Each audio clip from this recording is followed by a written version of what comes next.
Assalamualaikum warahmatullahi wabarakatuh. Selamat sore Kak Andi dan Kak Dewa. Em, perkenalkan Waalaikumsalam. nama perkenalkan nama saya Rizky Diswanda Nuryadin. Saya dari kelompok osteologi. Nama suci saya Osteoklas. Saya berasal dari prodi kedokteran. Saya kan Kak selama ini kan saya di Fakultas Kedokteran masih online Kak, karena kan belum ada gambaran untuk offline sama sekali. Dari blog 1 pun sampai sekarang udah menginjak blog 2 pun masih belum ada kayak gambaran bagaimana prapmed secara offline, gimana praktikum secara offline. Nah, di sini saya mengundang Kakak Dewa dan Kak Andi, pastinya sebelumnya sudah merasakan gimana rasanya berkehidupan di kehidupan mahasiswa FK di masa pandemi dan juga di masa waktu masih offline.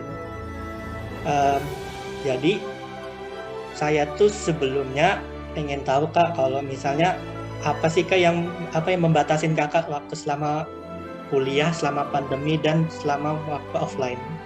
Jadi pengalamanku ya kuliah offline dan online itu. Kalau offline itu kan dulu tuh kita sebelum nunggu dosen datang, sebelum adanya dosen, itu tuh biasanya kita tuh kan datangnya kan bergantian gitu kan, datang-datang ke baru duduk cari bangku dan sebagainya. Dan itu kayak sebuah challenge pertama kita kayak aduh duduk di mana ya hari ini, duduk depan kah atau duduk belakang, dosennya siapa nih, bikin ngantuk nggak dosennya. Kalau dosennya bikin ngantuk biasanya itu teman-teman tuh ngambil di belakang tuh, tapi kalau saya sih biasanya ngambil depan. Nah, ada di depan itu biasanya itu teman-teman saya itu agak-agak brand ya, kalau saya bilang teman-teman saya itu, jadi itu mereka tuh pasti sudah belajar materinya duluan, sudah bawa perinan PPT dan sebagainya gitu. Jadi biasanya kalau sebelum kuliah itu aku tuh kayak sering nanya-nanya kayak ini kita hari ini kuliahnya tentang apa sih, apa aja sih gitu, bla bla bla sambil jelasin kan. Datanglah dosennya, baru nanti setidaknya tuh kalau misalnya masih kuliah tuh lagi dosennya nyampaikan tuh kita tuh ceritanya tuh kayak uh,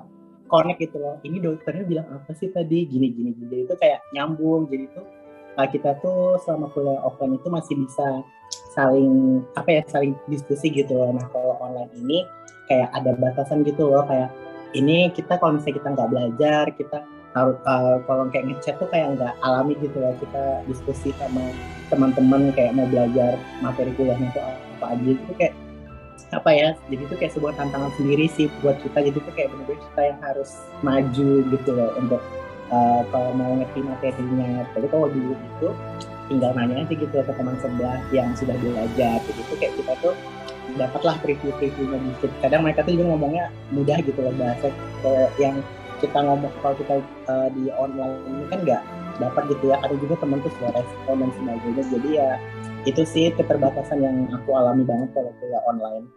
Mungkin Hafiz ingin ada tambahan mungkin di online. Ya Kan baik Kak, Mas iya, iya. Dewa. Kalau misalnya untuk kuliah offline itu ya Kak Dewa justru jauh lebih berpengalaman. Soalnya angkatan 2020 itu aja bahkan kapetnya sudah offline sebagian, sama OSCE-nya juga sudah. Tapi ya kuliahnya nggak pernah offline juga. Bahkan nanti ini minggu depan itu baru mau pertama kali kegiatan DKK-nya itu offline. Jadi ya kalau masalah kuliah offline-nya itu ya 2020 ini masih nggak ada pengalaman juga, masih pertama kali. Tapi kalau masalah kuliah online tadi yang Kak Dewa bilang betul banget sih. Kalau misalnya online tuh nggak diskusinya itu antar teman tuh rasa kurang banget. Iya sih kita bisa ngechat gitu. Tapi ngechatnya itu malah seringnya ganti topik, malah bukan bahas kuliah lagi. Sama itu kalau misalnya online itu nggak belajar sebelum kuliah itu langsung ketinggalan banget itu rasanya. Soalnya nggak ada temen yang kayak sebangku gitu bisa bantuin dalamin materi gitu. Jadi kalau memang udah nggak tahu materinya, kuliah online sudah ketinggalan banget habis itu. Bisa satu blok terbang gitu aja, kayak aku blok 6 tuh terbang aja nggak belajar, remet jadinya. Ya begitu aja sih jadi. Tapi emang itu ya Kak, karena pembelajaran secara offline dan online itu pasti beda banget ya. Kalau misalnya, kan saya juga ngerasanya kayak gini juga sih Kak.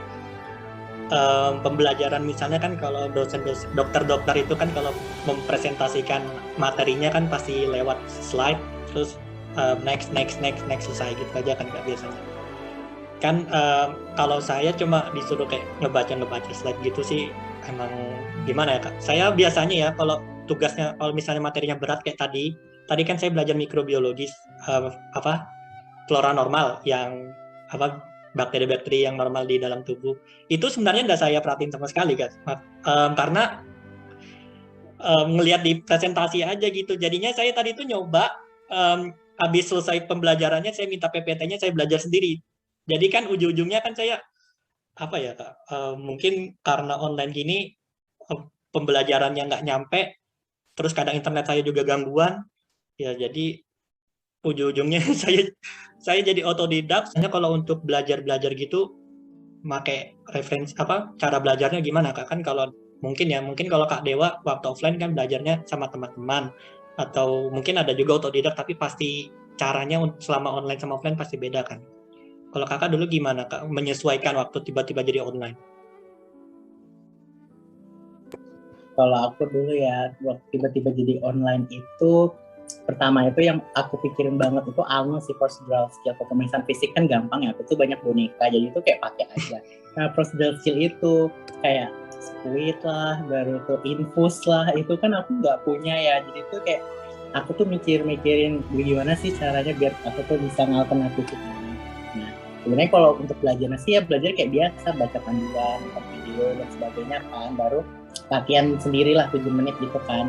Nah tapi yang kadang jadi kendala untuk TRAPMED online itu adalah procedural skill. Aku kemarin itu semester 3 kan ya, semester 3 ada pemeriksaan yang aku lakukan itu pemeriksaan ini APN apaan ya, pokoknya APN yang ada kehamilan itu sumpah aku kan, itu kan harus ada manekin ibu, ada manekin bayi gitu kan, kita keluarkan bayi dari ibunya kan, lahirin kan. Nah siapa sih yang punya manekin itu gitu loh, jadi itu kayak ya ampun kayak apa ya. Akhirnya kemarin itu saya malah bikinnya tuh pakai kursi, baru saya taruh selimut saya, baru ya kan kursi itu kan ada kan yang plastik yang lubang itu kan, yang lubangnya itu. Nah saya pakai bayi yang Dora itu saya keluarkan dari situ, bener-bener bisa keluar sih sebenarnya, cuma kayak ya ampun kayak jelek banget, masa kayak gini sih latihan ngeluarin anaknya, aku bilang kan. Jadi itu tantangan beratnya sih di situ sih. Kak udah lebih dari 20 menit, terima kasih banyak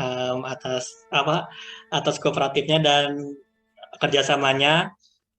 Sekiranya mohon maaf Kak kalau misalnya kata-kata saya ada yang salah atau misalnya ada yang tidak mengenakan, saya minta maaf sekali lagi. Sekian dan permisi. Assalamualaikum warahmatullahi wabarakatuh. Selamat sore Kak. Waalaikumsalam.